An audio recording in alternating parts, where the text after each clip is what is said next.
पांडे जी हों या अशोक चौधरी जी हों, चाहे दिलीप जायसवाल जी हों, चाहे संजय जायसवाल जी हों, चाहे अशोक चौधरी जी हों, अब इस राज्य का जो निज़ाम को ये समझ में नहीं आता है कि एफिडेविट होता है कि हाफिडेविट होता है, पेनाल्टी होता है कि पेलांटी होता है। तो अब बताइए कि बिहार की दशा और दिशा क्या होगी। विपक्ष चैनपुर के लिए मुख्य विजन आपका क्या होगा? मुख्य विजन है भ्रष्टाचार को समाप्त करना। ब्लॉक से, थाने से, कलेक्टेरिएट से ये भ्रष्टाचार 110% समाप्त होगा। जब प्रतिनिधि कमीशन खाएगा तो सीओ कमीशन नहीं खाएगा। कैसे रोकेंगे उसको? भ्रष्टाचारी भ्रष्टाचार के खिलाफ बोलेगा, कभी बलात्कारी बलात्कार के खिलाफ बोलेगा। सुशासन की सरकार का दर्जा दिया जा रहा है। काम किया गया है। पहला काम किया गया है कि जनता को धोखा दिया गया है, जनता को छला गया है, जनता को मूर्ख बनाया गया है। काम हुआ है, जहाँ 6 इंची ढलाई थी वहाँ 1 इंची में ढाल दिया गया। तालाब में घाट बना, दूसरे दिन तालाब जो है लुढ़क के घाट जो है तालाब में चला गया। और विधायक फंड से 50। प्रशांत किशोर जी का तहे दिल से धन्यवाद करता हूँ कि उन्होंने मुझे यहाँ पे उम्मीदवार बनाया, और ये मेरे लिए सौभाग्य की बात है। रहा सवाल मुद्दे की, तो मुद्दा एक ही होता है, जनता का सेवा करना। तो सेवा किस भाव में होता है, अब उस पर डिपेंड होता है कि आप सही वास्तविक रूप से धरातल पर उन ज़रूरतों को समझ रहे हैं, समस्याओं को समझ रहे हैं, पीड़ाओं को समझ रहे हैं, तो आप सेवा कर सकते हैं। चैनपुर विधानसभा में जो विधायक बने हैं वो मंत्री भी बने हैं। अभी आपके जो है क्षेत्र में अभी आपको एक पूर्व मंत्री भी हैं और निवर्तमान मंत्री भी हैं, तो उनके द्वारा किए गए कार्य को आप किस रूप में देखते हैं? देखिए, हम मानते हैं कि उन कार्यों का जब मूल्यांकन होता है तो विधानसभा की कार्यवाही के संबंध में देखना पड़ता है कि आपका प्रतिनिधि कितना दिन सजगता से आपकी अपने कंस्टिट्यूएंसी निर्वाचन क्षेत्र का कितनी संजीदगी से मामला उठाया है और कहां कहां से मामला उठाया है। तो थोड़ा उसको पलटने की ज़रूरत है।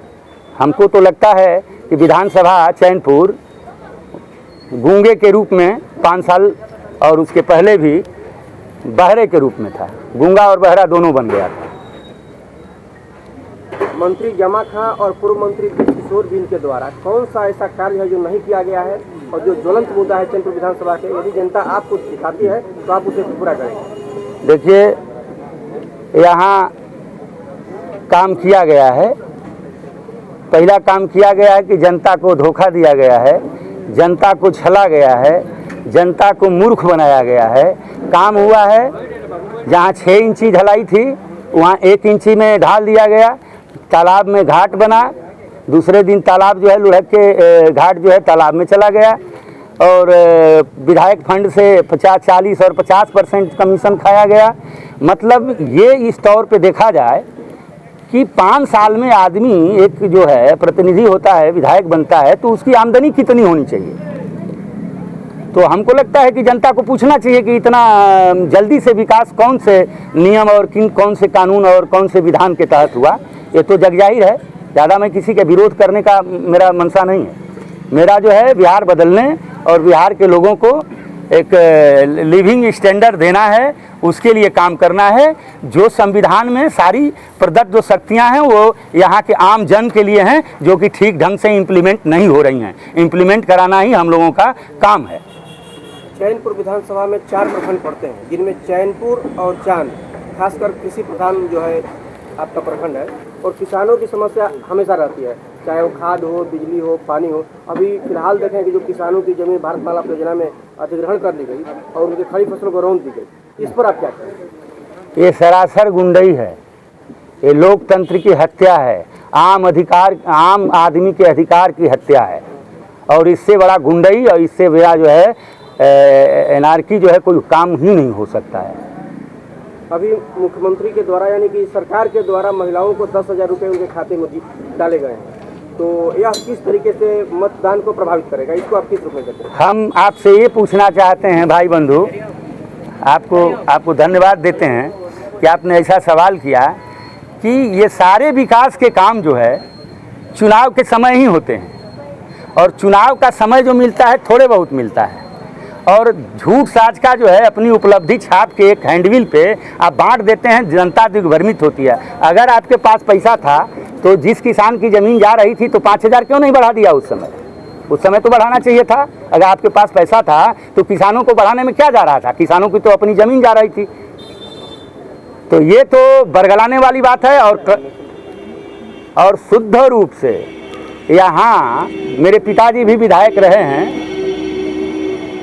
तो उनके विधायकी के बाद महाबली सिंह ने 2-4 बार विधानसभा में क्वेश्चन किया है, मैंने जो देखा है। उसके बाद जो है दोनों जो सम्राट आए हम लोगों के यहाँ, वो विधानसभा में एक भी समस्या का उन्होंने सदन में अवगत ही नहीं कराया सदन को।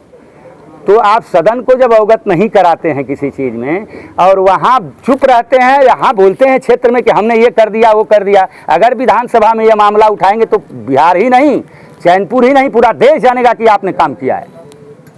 और विधायक का लेजिस्लेशन का काम होता है कानून बनाना। चैनपुर विधानसभा क्षेत्र से काफ़ी संख्या में जो है लोग मजदूरी के लिए अन्य प्रदेशों में पलायन करते हैं। प्रशांत किशोर जी का कहना है कि हम पलायन को रोकेंगे, तो आपका क्या विजन होगा, किस तरीके से पलायन इस विधानसभा क्षेत्र से रोका जाए? विधानसभा ही नहीं रोका जाएगा, पूरे बिहार की बात हो रही है। विजन बहुत बड़ा है प्रशांत जी का, प्रशांत जी उस पर अध्ययन किए हैं। हम लोगों का यही है कि प्रशांत जी जब आएंगे तो जो भ्रष्टाचार में जो पैसे जा रहे हैं आपके, अब अभी आपने देखा है कि 4 मंत्री जो है सरकार के, अभी मंगल पांडे जी हों या अशोक चौधरी जी हों, चाहे दिलीप जायसवाल जी हों, चाहे संजय जायसवाल जी हों, चाहे अशोक चौधरी जी हों, अब इस राज्य का जो निज़ाम को ये समझ में नहीं आता है कि एफिडेविट होता है कि हाफिडेविट होता है, पेनाल्टी होता है कि पेनाल्टी होता है। तो अब बताइए कि बिहार की दशा और दिशा क्या होगी? विपक्ष का कहना है कि सेकंड केजरीवाल उतरे हुए हैं। केजरीवाल हाँ बिल्कुल सही है। तो केजरीवाल कहने के लिए तो किसी का मुंह नहीं छेकेंगे, विरोध करने वाले तो विरोध करते रहेंगे, काम करने वाले लोग काम करते रहेंगे। चैनपुर के लिए मुख्य विजन आपका क्या होगा? मुख्य विजन है भ्रष्टाचार को समाप्त करना। ब्लॉक से, थाने से, कलेक्टेरिएट से ये भ्रष्टाचार 110% समाप्त होगा। जब प्रतिनिधि कमीशन खाएगा तो सीओ कमीशन नहीं खाएगा, कैसे रोकेंगे उसको? भ्रष्टाचारी भ्रष्टाचार के खिलाफ बोलेगा, कभी बलात्कारी बलात्कार के खिलाफ बोलेगा। सुशासन की सरकार का दर्जा दिया।